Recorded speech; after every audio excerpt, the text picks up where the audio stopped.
नमस्कार दोस्तों। आप लोगों ने तो एक मीम्स बहुत सुनी होगी, ये दुख खत्म क्यों नहीं होता है बे। तो मैं ये दुख खत्म क्यों नहीं होता है, ये इसका मतलब होता है। तो दुख खत्म तो ऐसे नहीं होगा, हवाबाजी करने से नहीं होगा। तो ये दुख खत्म करने के लिए महात्मा बुद्ध ने अष्टांगिक मार्ग में के बारे में बताया है। अष्टांगिक मार्ग क्या है? जिसमें 8 मार्ग दिए हैं, 8 रास्ता दिए हैं, जिसके द्वारा आपका दुख को खत्म किया जा सकता है। तो चलिए आप लोगों से बात कर। अष्टांगिक मार्ग को बताने से पहले मैं आप लोगों को बता दूं, ये भगवान बुद्ध बौद्ध धर्म के संस्थापक थे। और जिन्हों मतलब इनका बौद्ध धर्म का मुख्य कॉन्सेप्ट होता है हिंसा न करना और सही से चलना। तो चलिए मैं आपको ये दुख खत्म कैसे होगा इसके बारे में बात करते हैं। तो भगवान बुद्ध ने इसके लिए 4 आर्य सत्य दिए हैं। दुख को खत्म करने के लिए 4 आर्य सत्य दिए हैं। पहला आर्य सत्य में उन्होंने बताया है कि जीवन दुख है। पहला आर्य सत्य ही है, जीवन दुख है। बहुत लोग ये सुन के ही डर जाते हैं कि जीवन दुख है, अब क्या करें, बहुत सन्न हो जाते हैं। लेकिन रुकिए, थोड़ा सा रुकिए। उन्होंने जीवन दुख है यही बोल के ख़त्म नहीं कर दिए हैं, इसके आगे भी बताए हैं कि दूसरा आर्य सत्य में उन्होंने बताए हैं दुख का कारण क्या है। दुख का कारण पे गए हैं कि दुख क्यों हो रहा है, ये दुख आ कहाँ से रहा है। तो उन्होंने बताया है कि दुख का मुख्य कारण इच्छा, या आप जो बहुत ज़्यादा सोच लेते हैं ना, इच्छा या तृष्णा को बताया है कि बहुत ज़्यादा कोई भी चीज़ कल्पना कर लेते हैं, मुझे ये होना चाहिए, मुझे वो मिलना चाहिए। बहुत ज़्यादा अपने आप से जो सोच लेते हैं वो उनको इसी को दुख का कारण बताए हैं। देखो, और उनका तीसरा आर्य सत्य में वो मतलब भगवान बुद्ध ने बताया है कि दुख का निवारण संभव है। दुख का निवारण संभव है। तो इसलिए पहला आर्य सत्य सुन के डर मत जाइए, दुख का निवारण संभव है, उन्होंने तीसरे आर्य सत्य में बताया है। और उन्होंने चौथे आर्य सत्य में बताया है कि दुख निरोध मार्ग, कि मतलब दुख को खत्म करने के लिए उन्होंने 8 मार्ग, जिसको अष्टांगिक मार्ग भी कहते हैं, उन्होंने दिए हैं। तो महात्मा बुद्ध के द्वारा बताए गए अष्टांगिक मार्ग के बारे में बात करते हैं और ये दुख को खत्म करते हैं। तो चलिए, पहला क्या मार्ग है? पहला है सम्यक दृष्टि। मतलब उन्होंने बताया है कि 4 आर्य सत्यों का पालन करना और सही और गलत का पहचान रखना, यही है सम्यक दृष्टि। मतलब आप सही तरीके से सही कौन क्या है और गलत क्या है, इसको अच्छे से ध्यान से पहचानना। उसके बाद दूसरा मतलब अष्टांगिक मार्ग क्या है? सम्यक संकल्प।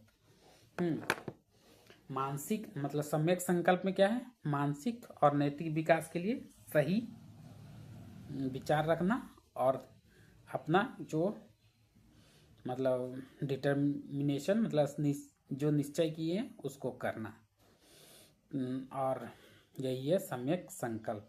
ये दूसरा अष्टांगिक मार्ग था, दुख निरोध का दूसरा उपाय था।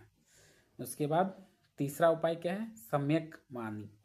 सम्यक वाणी में क्या है? हमेशा सत्य, प्रिय और मधुर बोलना और दूसरों की बुराई से बचना। यहाँ तो हम ज़्यादातर आदमी को देखते हैं कि दूसरा से ही परेशान है, अपने से परेशान नहीं है, दूसरे से ही परेशान है। इसलिए भगवान बुद्ध ने तीसरे दुख निरोध में बताए हैं कि आप हमेशा सही मतलब सही बोलिए और दूसरा को बुराई से बचिए। उसके बाद उन्होंने दुख निरोध में या अष्टांगिक मार्ग का चौथा ये है जो सम्यक कर्म। सम्यक कर्म मतलब अहिंसा और पवित्र कर्म करना और किसी भी जीव को नुकसान नहीं पहुंचाना, यही है सम्यक कर्म।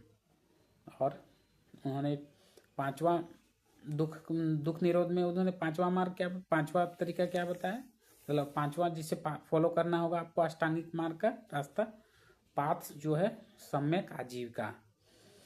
मतलब सम्यक आजीविका का मतलब ईमानदारी और न्यायपूर्ण तरीके से अपना जीविका का पालन पोषण करना, ना कि किसी को मार के, लूट के, चोरी करके, ये सब करके आपको आजीविका नहीं चलानी है। आपको आजीविका चलाने के लिए क्या करना है, सम्यक मतलब ईमानदारी और न्यायपूर्ण रहना है। उसके बाद भगवान बुद्ध का बताया हुआ छठा अष्टांगिक मार्ग है सम्यक व्यायाम। अपने भीतर क्या विचार चल रहे हैं, अच्छा विचार चल रहे हैं कि बुरा विचार, ये सब पता करना और बुरे विचारों को रोकने का कोशिश करना, अच्छे विचारों को एंटर करने देना, यही है सम्यक व्यायाम। ठीक, तो और लास्ट, अभी तो लास्ट नहीं है, सातवां विचार है जिसमें सम्यक स्मृति। सम्यक स्मृति में अपने विचारों और कर्मों के प्रति सचेत रहना, मतलब आपको देखना है कि क्या आपका मन विचार चल रहा है, गलत चल रहा है, सही चल रहा है, खुद के मन से एनालाइज करना है, यही है सम्यक स्मृति। उसके बाद है सम्यक समाधि, यही आखिरी है। मन को एकाग्र कीजिए और ध्यान की गहरी अवस्था में, मतलब जिसको निर्वाण भी बोलते हैं, उसमें पहुंचिए, इसी को बोलते हैं निर्वाण प्राप्त करना। तो यही है महात्मा बुद्ध द्वारा दिए गए अष्टांगिक मार्ग। मैं आपको और एक बार बता देता हूँ। सम्यक दृष्टि मतलब सही गलत का पहचान रखना। दूसरा है सम्यक संकल्प, मतलब सही चीज का में दृढ़ न रहना और सही चीज का निश्चय करना और उसी को करना। सम्यक वाणी मतलब हमेशा सही बोलना और निंदा से बचना। सम्यक कर्म में मतलब क्या है, अहिंसा न करना और पवित्र कर्म करना और किसी जीव को मतलब नुकसान नहीं पहुंचाना, यही है सम्यक कर्म। और उसके बाद क्या है, सम्यक आजीविका मतलब ईमानदारी से आपको आजीविका का निर्वाह करना है।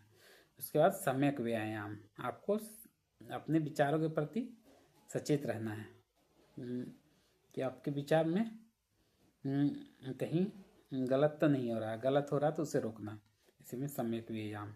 उसके बाद सम्यक स्मृति, उस सम्यक स्मृति में क्या है, आपको अपने विचारों और शरीर के कार्यों में के प्रति मतलब कॉन्शियस रहना, सचेत रहना। और आखिरी है सम्यक समाधि। सम्यक समाधि में क्या है, मन को एकाग्र करना, ध्यान की गहरी अवस्था में पहुंचना, जिसको निर्वाण बोले हैं वो महात्मा बुद्ध ने या बौद्ध धर्म में। तो यही है 8 तरीके जिसमें दुख का निवारण किया गया है। तो अब ये दुख खत्म होगा, ऐसा नहीं है कि दुख खत्म नहीं होगा, होगा दुख। आप इस बात को मानिए और भगवान बुद्ध द्वारा बताए गए मार्गों पे चलिए और फिर देखिए कि इससे आपको कुछ फायदा हुआ कि नहीं। और फायदा हुआ तो आप कमेंट में आके बताइए। तो चलिए आज के लिए इतना ही।